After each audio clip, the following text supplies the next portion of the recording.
Running back nation, what is good? Yeah. People that listen on podcast platforms are probably like, why does this guy always sound like a robot in the beginning? All right. Listen, because it's too much fun, bro.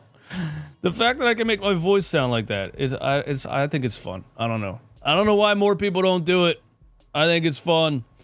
What's going on, Running Back Nation? Sixers sickos in the house.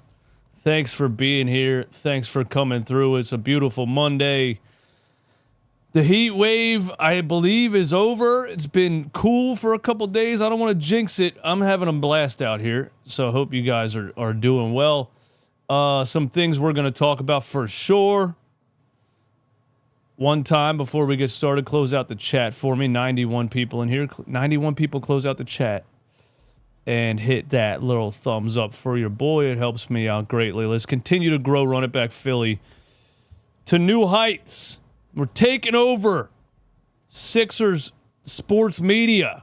And I know that sounds like I'm joking, but it's getting kind of crazy. And if you don't listen to us on Apple Podcasts or Spotify, do that also, okay? And this is brought to you by Game Time Ticket app. Use code CLNS on the Game Time Ticket app for 20% off. Shout out to everybody in here. Of course, Joel Embiid said some things, and NBA fans are being haters once again. And I want to start with this, okay? Joel Embiid is becoming the villain of the NBA. And Joel Embiid is becoming the most hated NBA player in the NBA. And there's only really one reason for that. And I know I said this on my last live. I'm going to say it again. It's because of how good he is. All right? I want you to remember that. You know, there's Sixers pages and Sixers fans on Twitter kind of every day upset at how hated Joel Embiid is. I need you to not be upset about this. Joel Embiid is not going to be respected by fans of teams that he drops 50 points on. It's just not going to happen. You know, and one of my favorite comparisons that people are throwing out there is they're like, why isn't Anthony Davis ever hated like this? Why isn't Bam Adebayo ever hated like this? Why isn't this player hated as much as Joel Embiid? Because Anthony Davis is not dropping 57 points in 3 quarters on your favorite player's dome, bro. That's why. Anthony Davis is not dominating NBA teams on a nightly basis and frustrating their fans to the point of hate, because he absolutely cannot be stopped when healthy. When healthy. The only thing they have on Joel Embiid is that he's hurt all the time, and I can't argue that. But when healthy, Joel Embiid is completely unstoppable, and on a nightly basis, NBA fans are watching him drop 50 points in 3 quarters on their favorite team, and they can't do anything about it. That's why he's hated. Bam Adebayo's not doing that. Anthony Davis is. Nobody else is doing that. Nobody cares about Anthony Davis. Nobody cares about Bam Adebayo. They don't walk into an arena and say, damn, Anthony Davis might destroy us tonight. It doesn't happen. Good player, yeah. Great player, sure. Maybe a little overrated, in my personal opinion. But Joel Embiid is hated to this extent because of how much, when healthy, he dominates entire NBA teams and sits the fourth quarter. They hate it. And I made this comparison. And I'm not comparing Joel Embiid as far as accolades to any of the greats before him. But if Bill Russell, when he was winning 11 championships, if social media existed then, the same thing would have happened. Wilt Chamberlain, the guy was dropping 60 points, 50 rebounds, 25 blocks, 17 assists I mean, he was making entire cities look like AAU teams. They would have absolutely hated it. Do you think opposing teams were like, yeah, we get to watch Will Chamberlain tonight. That's awesome. We're going to lose 200-0. He's going to dunk the ball 79 times on John Smith and whatever 5'10" white guys were out there, and we're going to have a No, they absolutely probably hated every second of it. Social media did not exist. When I was a kid, I remember Michael Jordan dominating the NBA. I remember and without social media, you only hear the things that your friends say, your family says. That's it. That's all you hear. Those are the only opinions you gather when social media is not around. I know, kids now are growing up with social media, so they will never know what that's like. It was actually a much more peaceful time, and I'm sorry that you won't get to experience a childhood full of true freedom. But without social media, I remember being in my cousin's house. He was a Bulls fan at the time because he's a wave rider. He was a Cowboys fan. He probably would have been a Yankees fan if he watched baseball. He was a Bulls fan at the time. And I remember him talking about how much people hated Michael Jordan. And that was just people that he heard talk, the couple 20, 30 people that he associated with in his entire life. I don't know how many people. You know what I'm saying? With social media, it's that times a billion. This same thing would have been happening in the 90s with Michael Jordan if social media existed. It would have happened with Allen Iverson in the early 2000s if social media existed. So don't care so much about angry Twitter users who hate Joel Embiid. Also, Twitter is not real life. If you go outside and have conversations with people in the world, you do not get the irrational, psycho-angry opinions that you get on Twitter. It's not real. It's like Instagram comments. You know what I mean? One of my current favorite things to do is I love stand-up comedy. It's all over my feed, right? And anytime I'm like, that was funny, and I'm about to go on about my day, I'm like, let me see the comments. It's always hate. Always. So anybody that blows up and gets popular and is seen a lot, these little trolls are all in the comments hating, and it's just what they do. They hate. But they hate Joel Embiid because of how good he is and because he dominates their favorite team on a nightly basis. That's why Anthony Davis doesn't get that hate. That's why Bam Adebayo doesn't get that hate. So there you have that. All right? And we're going to talk about what Joel Embiid said in that interview that now it's to the point where Joel Embiid can't say anything. He can't even have an interview. He can't answer a question. If it's posted on Twitter, everyone's going to hate it. But we have to just laugh at him because they wish they had a player like Joel Embiid. Remember that Knicks account? The Knicks hate Joel Embiid, right? F Embiid chants, all this stuff during the playoffs, and then in the offseason, they're talking about how they can trade for Joel Embiid. So do you hate him or not? Huh? Knicks fans? Do you hate him or not? You hate him so much, but you want him on your team? Make it make sense. You love him. That's what it really is. And you wish he was dominating NBA teams in a Knicks jersey. That's why you're upset about it. Anyway, let's continue. Thank you all for being here. 155 people. I just wanted to get that off my chest, and it felt great. 155 people in here. Hit the like button for me one time. Shizzo Flex, I'm a Sixers fan. Embiid has a losing mentality, hasn't won on any level, and it shows only Judge. Dude, on April, May, June, don't care about regular season. Horrible, worst comment I've ever gotten on this show live. Thank you for paying $5 to type that. Next order of business. Imagine being a Sixers fan. Okay, not only imagine hating Joel Embiid, imagine being a Sixers fan and hating Joel Embiid. I get frustrated at the fact that Joel Embiid's always hurt. But when Joel Embiid's healthy, I don't know how you can hate him. I absolutely don't know how you can hate him. And I really, Shizzo, encourage you to attempt to change that mindset. Because when it comes to somebody Joel Embiid's size, with the skill that he has, it's not perfect. But in the grand scheme of things, you're watching one of the greatest talents that's ever going to walk the planet. That's a fact. And when it's all said and done, 20 years from now, everyone's going to remember how great he was, and you're going to be sitting there saying, damn, I was a hater that whole time. Do you know why, though? Because you focus on the negatives. You could see somebody that good, and you overlook all the good things, and you pick out, oh, but he turns the ball over a lot. Oh, but he does this. Oh, but he does that. Oh, my God, in the fourth quarter, he lost the ball. And you're picking out the negatives. You're overlooking all the great things. Don't live your life like that, man. Cherish the good things. Let the negative stuff, let it go. Get it out of your heart.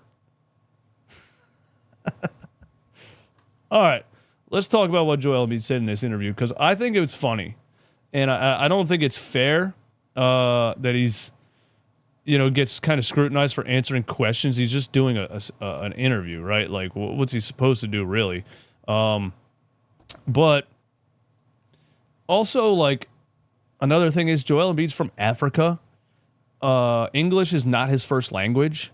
And so when you type out Joel Embiid quotes, doesn't always sound like, or doesn't read like it probably sounded. And he's not the best at putting English words together. So you need to cut him a little bit of a slack for that also. But read this and answer me, did he tell the truth? You know what I'm saying? Joel Embiid, and if he has any doubts, Team USA will win the gold medal. Joel Embiid said, you look at the talent that the U.S. has, but there's equal talent on other teams. I don't agree that there's equal talent on other teams. And the talent that's on the U.S. team, you got to also understand most of those guys are older. The LeBron now is not LeBron that was a couple years ago, so it's a big difference. Everybody would also tell you, and you can see for yourself, the athletic LeBron dominant that he was a couple of years ago is not the same that he is now. I think the people get fooled by the names on paper, but those names have been built throughout their career, and now they're older. They're not what they used to be. Now, the negative responses to this is because people are taking this as the U.S. team is not dominating teams right now. They almost lost to South Sudan, right? And so, without the context, the Joel Embiid haters on Twitter are taking this as Joel Embiid is struggling, the USA team is struggling, and Joel Embiid's blaming LeBron or blaming other players and calling them old, saying they're old, that's why we're not good, or they're taking it way out. That's not what he's saying. It's not what he's saying at all. He's just saying that if these players, LeBron James and Kevin Durant, Steph Curry, these guys 10 years ago, that's a dream team. That team, 30-year-old LeBron and 27-year-old Kevin Durant, 25-year-old Kevin Durant, and 25-year-old Steph Curry, they would be smoking these teams. That's all he's saying, is that our superstar, here's how he should have said it. Our superstars are getting older. We got new guys coming up who might not be in their prime yet, like Anthony Edwards and guys like that. And so the U.S. team is really in a little bit of a transition period as far as eras go, and other teams have a lot of talent also. So with us kind of transitioning eras and having players kind of before their prime, some players past their prime, the U.S. team is not as dominant as people think it probably should be. There you go, Joel. English is my first language. I'm helping you out. That's what he was trying to say, okay? But people, of course, are going to take it wrong. But he was telling the truth. He's telling the truth because LeBron was catching alley-oops from the free throw line and doing a damn windmill for fun when he was 19. He's not the same anymore. He's still very, very good and quite easily by a damn landslide, the best 40-year-old basketball player ever to walk the earth.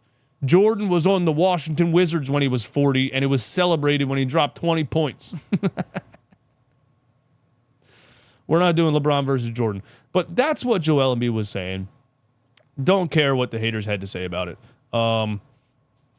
Andre, what's going on, man? Thanks for the super chat. I'm happy that Embiid is playing in the Olympics. The only way to get better at basketball is by actually playing basketball and not get rusty. Dude, great point. Great take. And it's true. And Nick Nurse also said that this is great for Joel Embiid to be playing basketball right now because usually he's just rehabbing all off season, not playing competitive basketball, and by the time the season comes around, it's like a month and a half before he really looks like himself. So the Sixers could probably get off to a hot start this upcoming season with Joel Embiid having played in the Olympics. Also, there's a balance of like load management versus playing and the injuries. And, I don't know the answer, but some people claim that Joel Embiid not staying active is the reason he comes into the season looking out of shape and then eventually gets injured. Maybe him being in basketball shape the entire year, he'll actually have a healthy season. Wow. Wouldn't that be amazing? We got one more. Shizzo, what's going on? I never said I hate him. I just said he's got a losing mentality. Don't get my words confused. He should expect to win. He's trying to manage expectations. I think he was just trying to answer the question. And another thing about Joel Embiid, man, he's just honest. And this is an example of probably being too honest. I think when you ask Joel Embiid a question, he usually gives a pretty honest answer. And sometimes it sounded like he was throwing shots at Ben Simmons. Sometimes it sounded like he was throwing shots at this person. They ask him a question, he tries to give an honest answer. I really think that's all it is. I don't think it's a losing mentality. But I see where you're coming from. So another thing Joel Embiid said in this interview, they asked him about JJ Redick, who I'm sure he's friends with. And this also sounds like a shot at LeBron James. Joel Embiid on JJ Redick coaching the Lakers. If I was him, I don't know if that's a perfect situation. Maybe, bro, here's the thing, man. He needs to just probably not do these interviews because he's just too honest with the answers. It's just going to fuel hate. But at the same time, I'm loving it. I love the fact that the NBA hates Joel Embiid. I love the fact that I have a villain on my team. You know what I'm saying? And he said about JJ Redick, if I was him, I don't know if that's a perfect situation. Maybe he thinks that's a perfect situation. It's kind of a make or break situation because if you succeed, great. You're going to be coaching for years. But if you don't succeed, those coaches are usually bound to be fired within a year or two. This is a real quote. I love him. I'm happy for him, but that's a tough job. What do you guys think LeBron thinks about some of these comments from Joel Embiid? You know what I mean? Okay, Joel comes out and says, I'm not who I used to be, and that's why the U.S. team isn't as dominant. And then Joel basically comes out and says, coaching LeBron, if you win, great. If you lose, you usually get fired in a year or two. It's pretty wild. It's pretty wild. Peter, what's going on, man? On point. Many think the same thing, but don't say it. I agree with that. Another thing he said in this interview. Joel Embiid feels like he could have been the GOAT if it weren't for injuries. I think I'm that talented. If you think about it, the thing that stopped me all these years is just freak injuries. Every single playoffs, regular season, people falling on my knee or breaking my face twice. It's always freak injuries at the wrong time. And I agree with that. And, I know every year I say this, but I think this is the year. I think this is the year we finally get a healthy Joel Embiid. And yeah, it's not like when people call him injury prone, I don't necessarily agree with that because it's always some freak stuff. Markelle Fultz's shoulder in the face, Pascal Siakam's elbow in the face with 3 minutes left in a blowout when he shouldn't have been on the floor anymore. Doc Rivers, whatever it is, Jonathan Kuminga jumping off the top ropes and doing a elbow drop on his knee. It does always seem to be a freak injury. And so is injury prone? What is injury prone? You know what I'm saying? What is injury prone, man? Do you remember when Carson Wentz tore his ACL and then when he got traded to the Colts, the first practice he had with the Indianapolis Colts, he sprained both of his ankles. Left ankle and right ankle. What is injury prone? Is an injury prone player like weaker? Like, does he have weaker bones? Does he have weaker ligaments? Like, what is an injury prone player? It's really crazy to think about.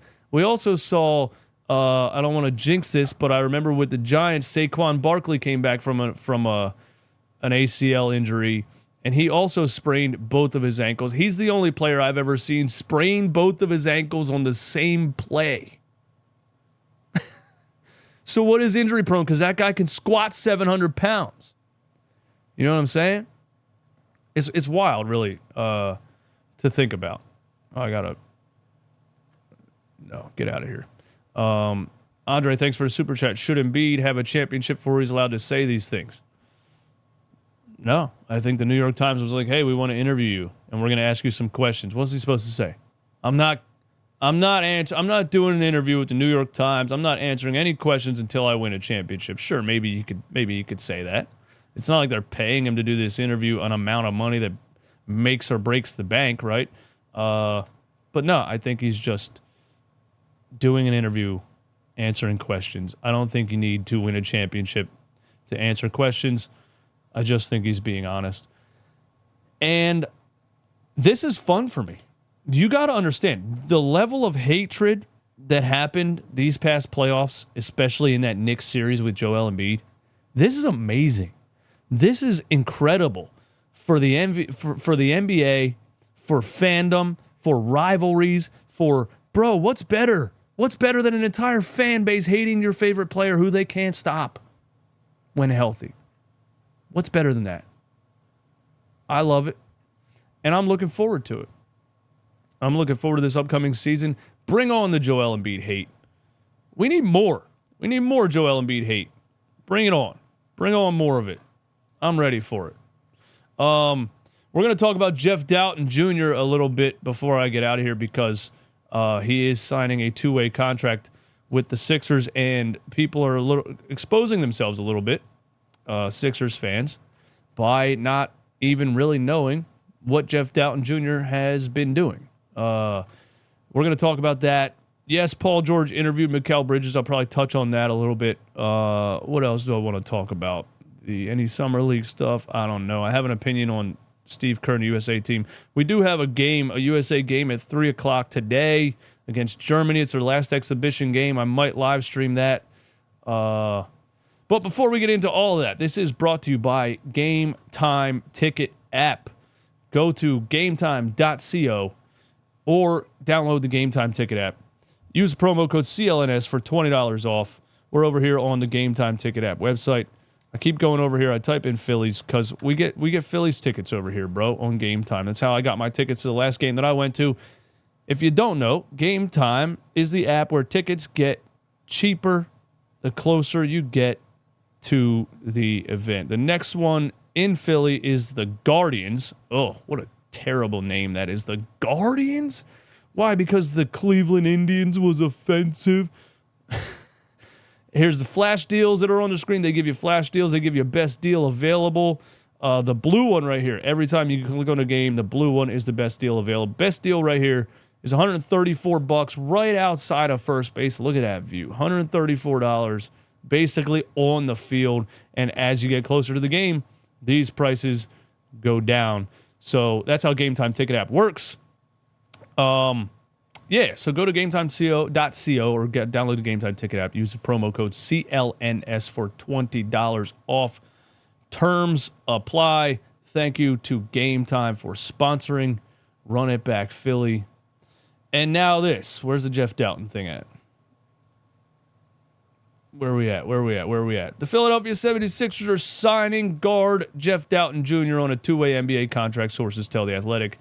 Dowtin averaged 17.1.6 assists across the NBA Summer League this season after playing 12 games for Philadelphia in 23-24. See, this 12 games is what the thing that people are missing for some reason, okay? So I post this photo on Instagram. And shout out to Jacob Moreno. Wait, we're missing the comments section. There we go. I posted this photo of Jeff Dowtin's stats, Summer League stats. Jake Moreno of Sixer Country posted it on Twitter. And some of the comments just got me scratching my head. Because it seems to me like there's a lot of Sixers fans. There's a lot of fans of a sport who don't watch every game of that sport. And that's fine. You don't have to watch every game of a sport. But when you want to jump into a conversation and sound like you know what you're talking about, if you don't watch the games, you're exposing yourself and you're going to sound like you don't watch. That's all I'm saying here. You know what I mean? I'm a super fair weather Phillies fan.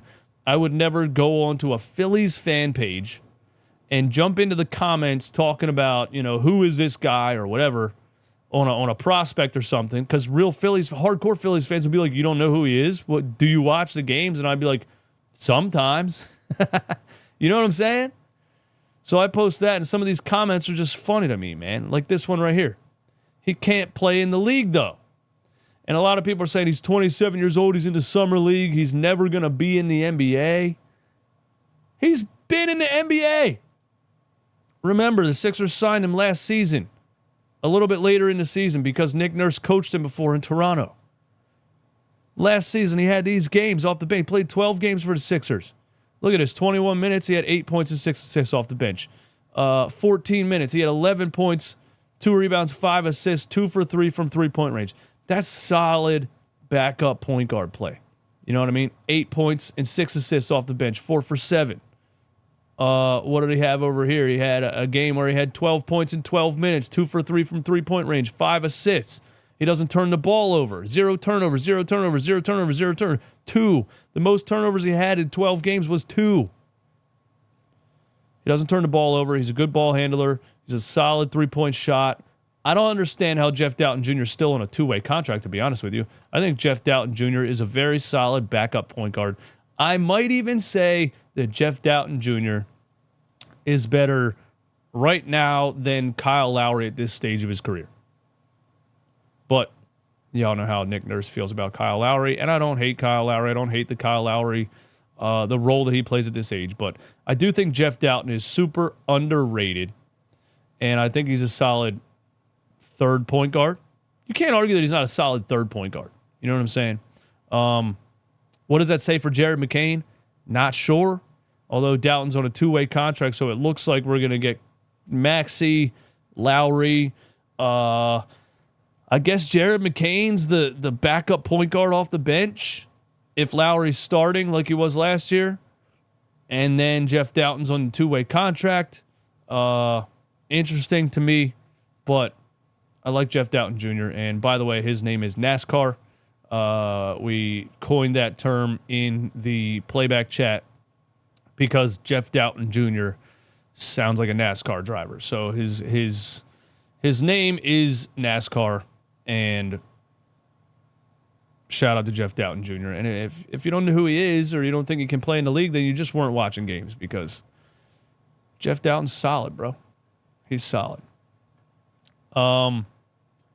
RJ, you still in here, man? RJ had the comment about the Paul George interviewing Mikal Bridges thing. Shout out to Jarrett Newsom, my guy. Member of the channel. I've been a 76ers fan my whole life, and anyone that watches ball realizes you can't buy a championship. What's the topic there? Are you talking about the Sixers paying Paul George? Is that what you're talking about, Jarrett? Jarrett, are he being negative on the Paul George thing, Jarrett? I'm going to need you to call the show pretty soon, Jarrett. Haven't heard from you for a minute. We'll have to discuss it, that's for sure. But yeah, so one of the last things I want to say is Paul George interviewed Mikal Bridges on his podcast. And my dude RJ was in the Discord areas. RJ was in the Discord. He was not happy about this. And it's because we want players who hate the New York Knicks. Or you want players that just aren't going to be all friendly buddy-buddy with the enemy, you know? You want players who are locked in, and by the time the season starts, they're ready to just go to war and kill anybody who's not on their team. That the kill was a metaphor, YouTube, bots listening. And so Paul George interviews Mikal Bridges, and he did this weird Lil Dicky interview, and they were joking about how Lil Dicky recruited him to the Sixers. Is Lil Dicky really even from Philly? I mean, maybe he's from Wynwood or something. Maybe he's from Conshohocken. The Paul George podcast thing is what it is. He's a podcaster. He's under the same umbrella as like Jason Kelsey and his brother and some other pretty big sports podcasts. He gets hundreds of thousands of views. I think Paul George is already looking at retirement. He knows, just like everybody knows, that podcasting is the future of media. ESPN in the next 10 years, is it even going to be a thing as far as like daily sports talk shows? Like, this new generation is not turning on ESPN and listening to these shows. They're listening to podcasts and they're watching YouTube. You know what I mean? So Paul George knows that his future is in podcasting. That's his plan. He knows he's not going to play basketball forever. He's about to turn 35, maybe, or 34. So that's also why he took the money. That's why, in my opinion, he took whatever team was going to give him the max contract, because he wants to play for 4 more years, make as much money as possible, and walk into the sunset as Paul George, the podcaster, former NBA player. I understand that. And do I think Paul George has a killer mentality? Like, enough of a killer mentality to say, I'm not interviewing the New York Knicks because they're a big rivalry of the Sixers, and I don't want Sixers fans to be saying this, or that. No. I don't think Joel Embiid, if he had a podcast, would interview the New York Knicks. I don't think Tyrese Maxey would interview the New York Knicks right now. You know what I'm saying? But I don't think Paul George has a killer mentality. I've said that plenty of times. And a lot of people are like, well, how are you happy that he's on your squad? Because he's a really, really, really good third option. That's it. That's it for me in the Paul George thing. That's it for me. I don't need Paul George to be a killer. I don't need Paul George to be a leader of the team. I need Paul George to be the really, really good scorer that he is, and Joel Embiid and Tyrese Maxey to be the leader, and Paul George just be that guy. At the end of the day, the Sixers lost in the playoffs because it came down to it. Tobias Harris as a third option couldn't give you a damn anything. If you got 15 points from Tobias Harris, they probably win that series over the Knicks. All I need is Paul George to give me 15 or 20 when it matters the most, and that's why they gave him the money. It's as simple as that. So, the things that he said when the season was over with the Clippers, and he didn't really sound like he cared that much that they lost, and he's out here doing a podcast and interviewing the Knicks players and all this stuff and being a media member and things. No, he doesn't have a killer mentality. Does he care so much about winning a championship? Probably not. But again, I don't care. I just need him to be a really, really good third option. That's all. And if that comes back to bite us, then it is what it is. But life's about taking chances, isn't it? And Daryl Morey took a chance on James Harden. You saw how that turned out. He's taking a chance on Paul George. You know what I mean? RJ7 Deuce, I don't see anything wrong with him interviewing Mikal. Neither of them was in that series, and the Sixers wrong. Bridges, he's never said anything bad about the Sixers. Yeah, that's true. That's true. Mikal Bridges, it would have been different if he was interviewing, Jalen Brunson or somebody like that. Yeah, Mikal Bridges wasn't on that team. Mikal Bridges from Philly. Yeah, it's not that crazy interviewing Mikal Bridges. It's not. Last thing I want to say before I get out of here, man, is that the Boston Celtics have paid Sam Hauser a 4-year, $45 million contract extension. The Boston Celtics salary has to be insanely... Let's look it up, actually. Boston Celtics salary cap. So there's a salary cap. There's a first apron. There's a second apron. There's a new CBA. But it's just becoming funny that it seems like the Boston Celtics do not care. It seems like the Boston Celtics don't give a flying shit about a salary cap. They were like, oh, really? We can't pay Jaylen Brown, Jason Tatum, Drew Holiday, Kristaps Porzingis, and everybody else? Watch this. They paid Jaylen Brown $300 million contract. Jason Tatum just got a new contract. They got to be way over, right? They got to be way over everything. What's the damn first apron, second apron? They got to be way over. Cap maximum $140 million. Boston Celtics right now, this upcoming season, are paying $196 million. That's minus $64 million. projected cap space minus $60 million. They are almost $20 million over the first apron. They are now $8 million over the second apron. There's like hard caps that come in to play with that and all kinds of stuff. But yeah, they're way over the salary cap. Doesn't seem like they care. And they will have a salary tax bill that is massive. The Golden State Warriors did this a couple of years ago. And they went way over the salary cap and they paid like a $200 million tax bill per year. No, it was way more than that, wasn't it? The Boston Celtics are going to blow that out of the water, and they're selling the team. So what I think happened is the owners said, hey, let's pay everyone. Let's continue to dominate. Let's create, this is what the Boston Celtics owners probably think is possible, and it is possible. Let's create the most dominant Boston Celtics team that's ever existed, even better than the Larry Bird teams, even better than ever. Let's just pay everybody. And then we'll sell the team, and we'll probably allocate that tax payment over the course of 10 or 20 years to the new owner or whatever they agreed on. That's what it seems like to me. They were like, fuck it, let's pay everybody, and let's sell the team and tell the new owners, like, yeah, we have this tax bill, but you only got to pay this much every year, and we'll spread it out over the course of whatever. Who knows? Rich people figure things out. The Boston Celtics found a way around the CBA and whatever they tried to do with this first apron, second apron cap space bullshit. The Boston Celtics don't care. They figured out a way around it. Because that's what rich people do. They figured out a way around tax penalties. Those of us, we don't get breaks like that. We got to pay that shit.